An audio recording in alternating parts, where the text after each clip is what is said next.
கோடியே அதில் எதை சொல்லி நான் அழைப்பேனோ.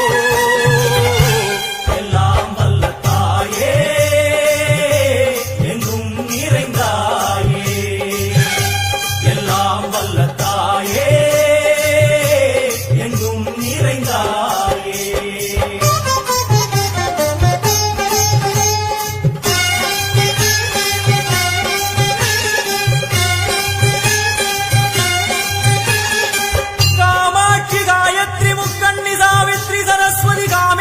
ஈஸ்வரி தாரணி பூரணி புவனேஸ்வரி பரமேஸ்வரி ஜெகதீஸ்வரி அகிலான்